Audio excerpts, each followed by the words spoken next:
Hello students, आज हम 10वीं कक्षा की सामाजिक विज्ञान विषय में भूगोल के प्रथम अध्याय संसाधन एवं विकास के भाग 6 में भारत में पाई जाने वाली विभिन्न मृदाओं के बारे में पढ़ेंगे। जैसा कि हम पीछे मृदा निर्माण जब डिस्कस कर रहे थे तब हम पढ़ चुके हैं कि मृदा का निर्माण किन किन कारकों से प्रभावित होता है।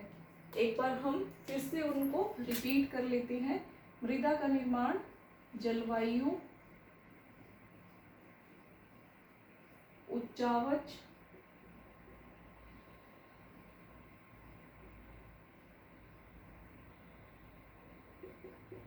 पैतृक चट्टान,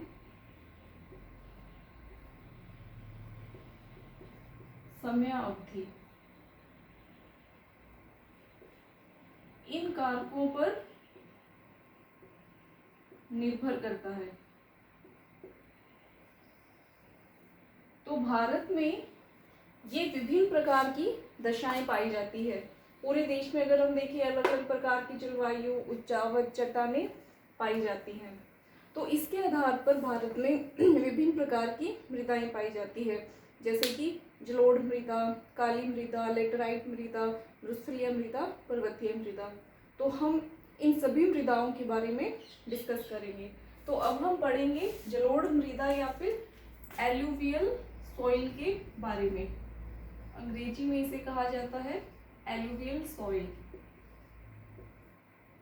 तो भारत में ये सबसे ज्यादा क्षेत्र में विस्तृत मृदा है। ये लगभग 43% क्षेत्र में फैली हुई है। 43% भारत के क्षेत्रफल पर जलोढ़ मृदा का विस्तार है। जो हमारा संपूर्ण उत्तरी मैदान है वो जलोढ़ मृदा से ही बना हुआ है। जैसे हमने साथ ही में ये मानचित्र बनाया है, इसमें हमें दिखाई दे रहा है जो लाल रंग से क्षेत्र हमने बनाया हुआ है वो जलोढ़ मृदा वाला क्षेत्र है। तो ये जो हमारा संपूर्ण उत्तरी मैदान है वो जलोढ़ मृदा वाला क्षेत्र है। और इसके साथ साथ राजस्थान और गुजरात में भी इस मृदा का विस्तार है। और ये जो उत्तरी मैदान है वो हिमालय पर्वत से निकलने वाले 3 नदी तंत्रों, सिंधु, गंगा व ब्रह्मपुत्र नदी तंत्रों के द्वारा लाई गई उपजाऊ मिट्टी से बना है। 9वीं कक्षा में हम इन नदी तंत्रों के बारे में काफ़ी डिटेल में पढ़ चुके हैं। और जो पूर्वी तटीय मैदान है, देखिए यहाँ पर जो पूर्वी तटीय मैदान है, यहाँ कौन कौन सी नदियाँ, महानदी, गोदावरी, कृष्णा और जो कावेरी नदियाँ हैं, ये अपने डेल्टा बनाती हैं। जैसे नदी अपने साथ काफ़ी सारी मिट्टी बहा कर ले आती है और जब वो समुद्र में गिरने लगती है तो अपने मुहाने पर वो उस मिट्टी को इकट्ठा कर देती है, जिससे कि डेल्टा का निर्माण होता है। तो ये जो डेल्टा बने हुए हैं ये भी जलोढ़ मैदान कहलाते हैं। और इस मिट्टी की, जलोढ़ मिट्टी की क्या विशेषता है कि इसमें रेत, गाद और मृत्तिका यानी कि मिट्टी के बहुत ही महीन कण इस मिट्टी में पाए जाते हैं। अब हम देखेंगे कि इसमें कौन से जो पोषक तत्व हैं वो ज़्यादा मात्रा में हैं और कौन से पोषक तत्व इसमें कम मात्रा में हैं। इसमें पोटाश, फास्फोरस और चूना ये ज़्यादा मात्रा में पाए जाते हैं और नाइट्रोजन और जैविक पदार्थ अपेक्षाकृत कम मात्रा में पाए जाते हैं। और कौन कौन सी फसलों के लिए मिट्टी उपयुक्त है, ये गन्ना, चावल, गेहूँ और विभिन्न प्रकार की दलहन फसलों के लिए जलोढ़ मिट्टी उपयुक्त है। और जहाँ जलोढ़ मिट्टी का क्षेत्र होगा वहाँ पर गहन कृषि की जाती है। गहन कृषि से क्या मतलब है हमारा कि जो एक क्षेत्र है उसमें हम एक वर्ष में एक से ज़्यादा फसलें लेते हैं। यानी कि ये जो उपजाऊ क्षेत्र है इसे हम वर्ष में 2 या फिर 3 बार बोते हैं और ज़्यादा उत्पादन लिया जाता है। इसमें गहन कृषि में ज़्यादा श्रम, ज़्यादा कीटनाशकों का प्रयोग करके हम भूमि से ज़्यादा उत्पादन ले सकते हैं।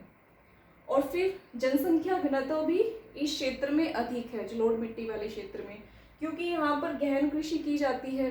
थोड़े से क्षेत्रफल से ही हमें ज़्यादा आमदनी हो जाती है। तो ये सघन जनसंख्या वाला क्षेत्र है। इसके विपरीत जैसे ये जो राजस्थान वाला क्षेत्र है, यहाँ ये मरुस्थलीय क्षेत्र है।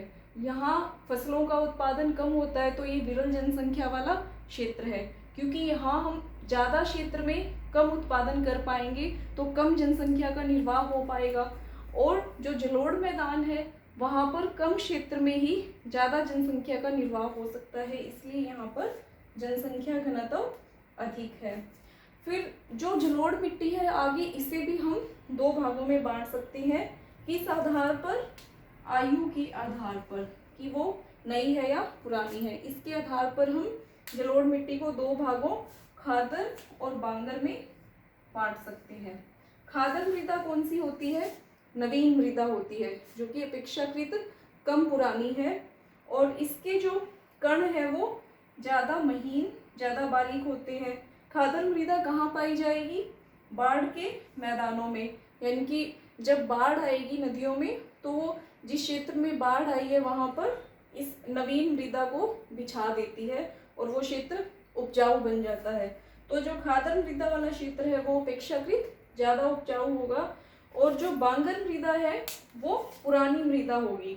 इसमें बड़े कंकर पाए जाएंगे, जैसे हमने खादर के बारे में पढ़ा कि इसमें महीन कण पाए जाएंगे, जो बांगर मृदा है इसमें बड़े कण बड़े होंगे और कंकरों की मात्रा ज़्यादा होगी। जो खादर मृदा है वो नदी के बहाव वाले क्षेत्र में होगी और जो बांगर मृदा है वो नदी के ऊपरी भाग में होगी, यानी कि जहाँ जल का प्रवाह नहीं है। और ये जो बांगर मृदा है ये अपेक्षाकृत कम उपजाऊ होगी।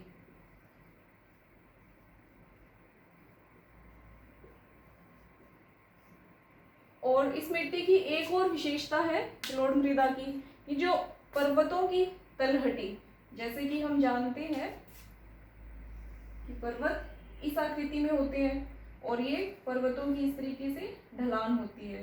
तो बारिश के कारण या फिर किन्हीं भी कारणों से अपर्दन के कारण यहाँ से जो उपजाऊ मिट्टी है वो यहाँ पर पर्वतों की तलहटी में या फुट हिल्स में, जैसे हमारे पाँव है वैसे पर्वतों के भी पाँव है या फुट हिल्स में आकर ये उपजाऊ मिट्टी इकट्ठी हो जाती है। तो पर्वतों की तलहटी में जो जलोढ़ मिट्टी के ये मैदान बने हुए हैं, इन मैदानों को पंजाब में क्या कहा जाता है, जो उत्तर प्रदेश में तराई और असम में द्वार कहा जाता है। यानी कि इस क्षेत्र में इस जलोढ़ मिट्टी के मैदानों की ये अलग अलग नाम है। तो मानचित्र में हम इसे एक बार फिर से डिस्कस कर लेते हैं। जलोढ़ मृदा वाला क्षेत्र जो संपूर्ण उत्तरी भारत का मैदान है, थोड़ा गुजरात और राजस्थान का क्षेत्र और पूर्वी तटीय मैदान, ये मुख्य रूप से जलोढ़ मृदा के क्षेत्र हैं।